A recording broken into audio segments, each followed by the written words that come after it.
윤두열 기자, 지금 경북 안동에 나가 있는 거죠? 인명피해 있었습니까? 네, 저는 지금 경북 안동의 임하면 한 마을에 나와 있습니다. 제 뒤쪽을 보시면요, 자원재활용센터가 있는데 어젯밤 붙은 불이 아직 꺼지지 않고 시뻘건 화염과 검은 연기가 계속 하늘로 치솟고 있는 모습 볼 수 있습니다. 마을 쪽으로 카메라를 한번 돌려보면요, 집 바로 앞에도 흰 연기가 계속 올라오고 있고 저 멀리 창고가 아예 무너져 내린 모습도 확인할 수 있습니다. 마을 입구 쪽으로도 한번 들어가 보겠습니다. 마을 입구 쪽에도 흰 연기가 계속해서 올라오고 있고요.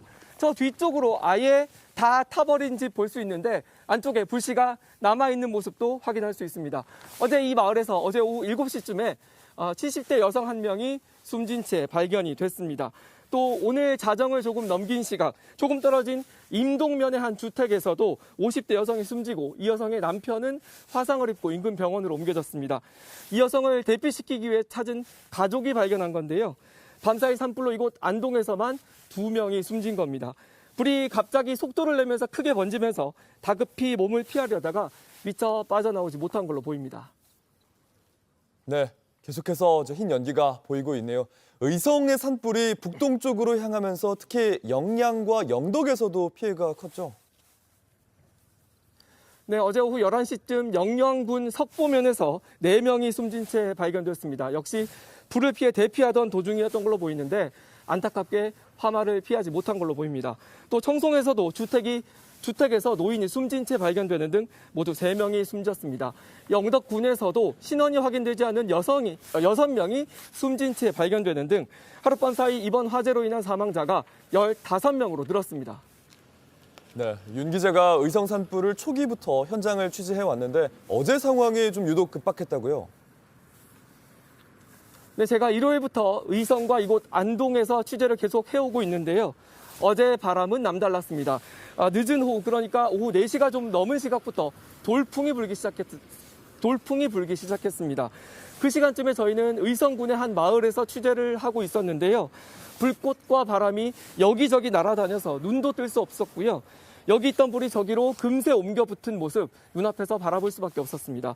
현장에 있던 저희 취재진에게도 급하게 대피하라는 명령이 떨어졌습니다. 저희가 빠져나오자마자 마을로 들어가는 길은 곧바로 통제됐습니다.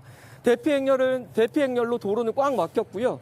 불길이 향하는 도로는 아예 통제됐습니다. 불은 삽시간에 의성을 넘어서 안동, 영양, 청송 그리고 동해안 도시인 영덕까지도 번졌습니다. 불길이 심지어 바닷가 마을까지 번지면서 주민 104명이 방파제 위로 대피했습니다. 말 그대로 불이 사람을 육지 끝까지 밀어붙이는 상황이 펼쳐진 겁니다. 이렇게 고립된 주민들은 해경이 배로 구조해서 육지에 있는 대피소로 안전하게 옮겼습니다. 지금까지 안동 산불 현장에서 JTBC 윤두열입니다. 경북 의성에서 시작된 산불이 벌써 엿새째. 정부는 국가 재난 사태를 선포했습니다. 최대로 투입된 소방대원들이 아무리 불을 꺼도 여기저기 퍼지는 도깨비불과 바람 탓에 피해가 눈덩이처럼 불고 있습니다. 이혜원 기자입니다.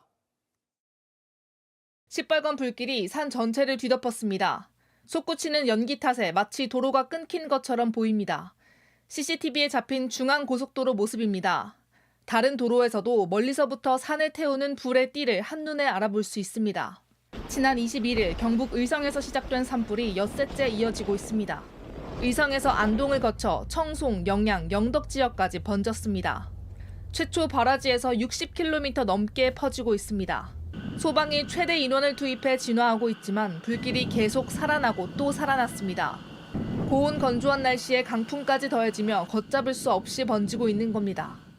바람의 세기가 초속 6m일 땐 분당 3.8m로 불이 번지는데 30도의 경사가 더해지면 분당 15m로 훨씬 빨라집니다. 또 산불은 강풍을 타고 징검다리를 건너듯 퍼집니다. 산기슭을 따라 올라가던 산불이 내리막을 건너뛰고 다음 사면으로 옮겨 붙는 겁니다.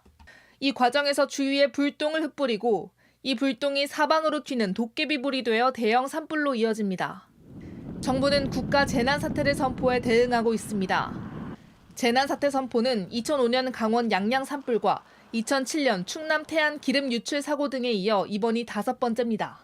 공무원 비상 소집과 주민 대피 명령, 응급 지원이 중앙재난안전대책본부를 통해 이뤄집니다. 소방청 역시 가용자원을 총동원하기 위해 국가소방동원령을 발령했습니다. 하지만 고온 건조한 기후와 강풍에 대응보다 산불 확산 속도가 빨라지고 있습니다. 한때 80%가 넘던 산불 진화율은 현재 60%까지 뒷걸음질 치고 있습니다. 현재 산불 피해 면적은 15,000여 헥타르까지 커졌습니다. 축구장 2만 개 크기에 달합니다. JTBC 이혜원입니다. 네, 산불이 번지는 안동에는 유네스코 세계문화유산 하회마을과 병산서원도 있습니다. 밤사이 마을에선 어떻게든 불길을 막기 위해 긴박한 시간을 보냈습니다. 하회마을 현장으로 가보겠습니다. 조승현 기자, 하회마을까지 불길이 번진 겁니까? 다행히 불이 마을로 번지진 않았습니다. 제가 나와 있는 안동 하회마을은 이 안동시 풍천면에 있습니다. 어제 풍천면과 맞닿은 의성군 신평면과 일직면까지는 산불이 번졌습니다. 어제 오후 3시 30분 기준으로 이 산불은 하회마을에서 직선으로 10km 거리까지 다가왔습니다. 이후 불길이 조금 더 다가와서 국가유산청은 8km 주변까지 확산했다고 설명했고요. 이곳 현장에서는 이 불과의 거리가 5km밖에 남지 않았다는 말도 나와서 긴장감이 감돌았습니다. 또 다른 유네스코 세계문화유산 병산서원이죠. 이곳은 산불과 더 가까이에 있어서 걱정이 컸습니다. 소방당국은 이 하회마을과 병산서원 곳곳에 밤새 물을 뿌리면서 뜬 눈으로 밤을 지샜습니다. 야간 진화 인력이 철수한 상황에서 강풍이 불면서 한때 상황이 매우 긴박했지만 다행히 산불이 마을까지 오진 않은 상태입니다. 현재 마을은 어제 오후 5시쯤부터 내려진 대피령 때문에 주민과 관광객 모두 대피한 상태입니다. 소방 차량 10대와 인력 50여 명 정도가 남아서 만일의 사태에 대비하고 있습니다. 녹록치 않다 보니 국가유산청도 재난위기경보 심각 단계를 발령했다고요? 그렇습니다. 국가유산청의 경보는 관심, 주의, 경계, 심각 이렇게 4단계로 나뉘는데요. 어제 오후 전국의 국가유산 재난 국가위기 경보를 가장 높은 심각 단계로 발령했다고 밝혔습니다. 심각 수준의 경보가 내려진 건 이번이 처음입니다. 하회탈과 병산탈이 보관된 안동 시립박물관이나 이 경남 하동의 모한제도 현재 산불 위험 구역에 들어와 있어서요. 긴장감은 이어지고 있습니다. 지금까지 안동 하회마을에서 JTBC 조승현입니다.